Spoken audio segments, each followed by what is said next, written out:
نہ ہمیں یہ ثابت کرنے کی ضرورت پڑے گی کہ اسلام سلامتی، امن، محبت، بھائی چارے، تعقل کا مذہب ہے۔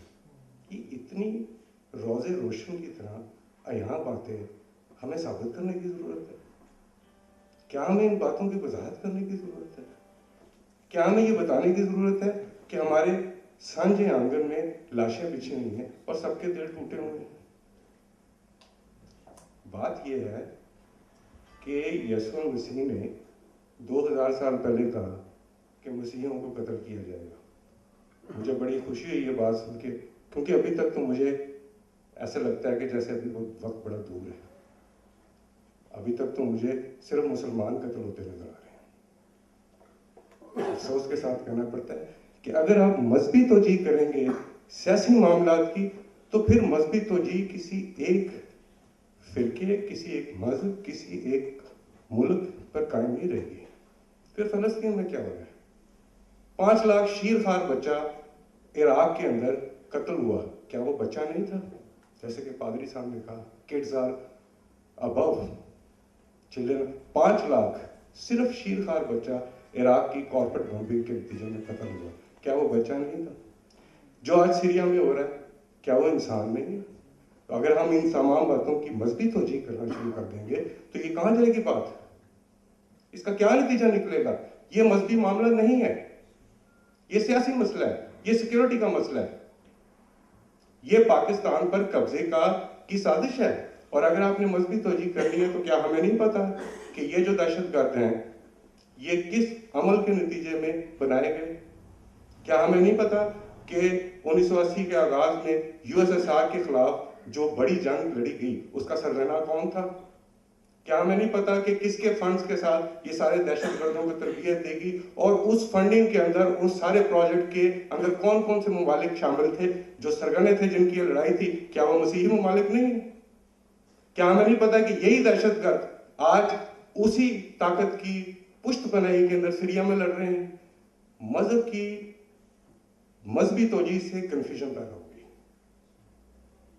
اور ایک ایسی کنفیوژن پیدا ہوگی کہ جو ہمیں باتوں کی سطح پر، نعروں کی سطح پر تو یہ خوبصورت باتیں کرنے پہ مجبور کرے گی شاید ایک شام کے لیے، لیکن ہمارے دلوں میں کہیں بہت دور کہیں کھوٹ پیدا کر دے گی، دوریاں پیدا کرے گی۔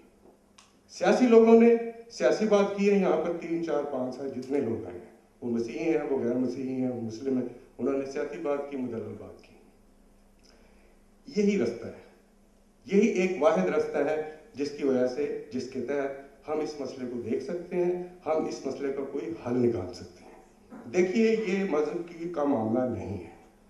یہاں پر بہت سارے حوالے دیے گئے ہیں کہ مذہبی، دیکھیں، بچہ کسی بھی تنازع سے ماورا ہے، عبادت گاہ بھی کسی بھی تنازع سے ماورا ہے۔ جب آپ 2 ملک آپس میں جنگ لڑتے ہیں تو اس کے کوئی کوڈز ہوتے ہیں، اس میں ایک کوڈ یہ ہے کہ کسی عبادت گاہ کے اوپر نہیں حملہ کیا جائے گا، پھر کسی علاج گاہ کے اوپر نہیں حملہ کیا جائے گا، تیسرا سویلینز کے اوپر جن میں عورتیں بچے شامل ہیں اس میں حملہ نہیں کیا جائے گا۔ تو ایسی بہت ساری مثالیں ہیں جس میں ان کوڈز کو مسترد کیا گیا، توڑا گیا، ان کی خلاف ورزی کی گئی، اور وہ ہر کسی کی طرف سے ہیں۔ جیسا کہ میں نے بیان کیا کہ عراق میں جس کی ایک ایسی جنگ ہے جس کے پیچھے جو چھپے ہوئے موٹیوز تھے وہ آج آشکار ہو چکے ہیں، اس میں کوئی شک، کوئی شبہ نہیں رہ گیا۔ اندر کے لوگوں نے کتابیں لکھ دی ہیں کہ وہ بالکل جھوٹ، دشنام، بہتان تراشی کے اوپر لڑی گئی ایک جنگ تھی، اور اس میں صرف شیر خوار اموات جو تھیں وہ 5 لاکھ سے زیادہ تھیں۔ اب اس کا کیا حل نکالیں؟ دیکھیں، میں پاکستان پریس کلب بیلجیم کا نمائندہ ہوں۔ میں پاکستان پریس کلب بیلجیم کے ایک نمائندے کے طور پر یہ کہنا چاہتا ہوں کہ یہاں اس ملک، اس شہر کی کمیونٹی مکمل طور پر مسیحی برادری کے ساتھ ہے۔ میں 1 ہفتہ پہلے میں بھی اس جگہ پہ موجود تھا، اسی جگہ پر بیٹھے اپنی شاعری پڑھ رہا تھا، اور سفیر پاکستان بھی یہاں پر موجود تھے۔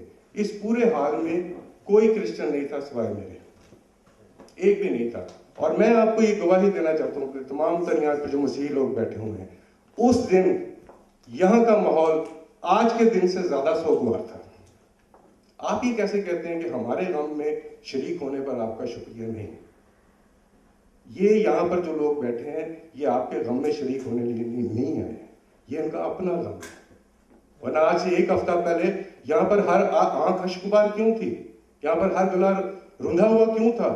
پورا پروگرام جو ایک جشن کے لیے ایک منایا گیا تھا، اس پہ سب پہ اداسی کیوں چھائی ہوئی تھی؟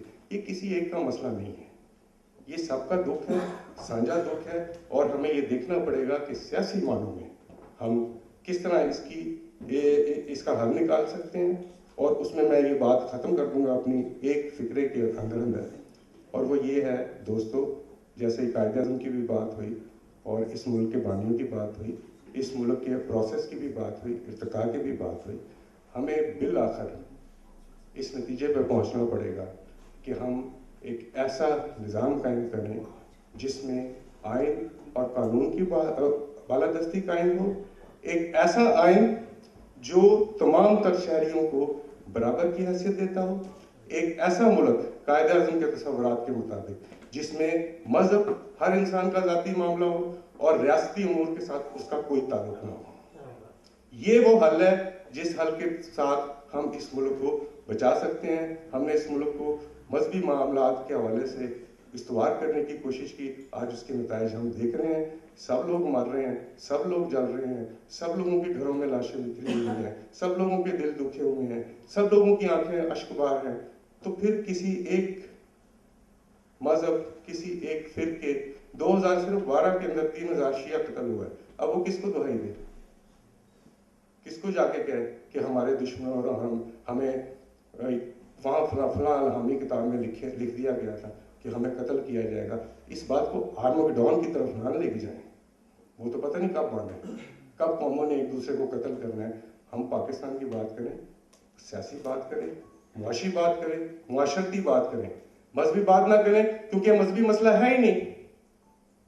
اگر یہ مذہبی مسئلہ ہوتا تو صرف وہاں پر کرسچن مرتے، احمدی مرتے، ہندو مرتے اور دوسرے لوگ مرتے. مسلمان کیوں مر؟ ہر گلی میں لاش کیوں بکھری ہوئی ہے؟ مذہبی عبادت کا ہاں جی، گرجے کے اوپر آج ہی نہیں ہوا، پہلے بھی ہوا ہے.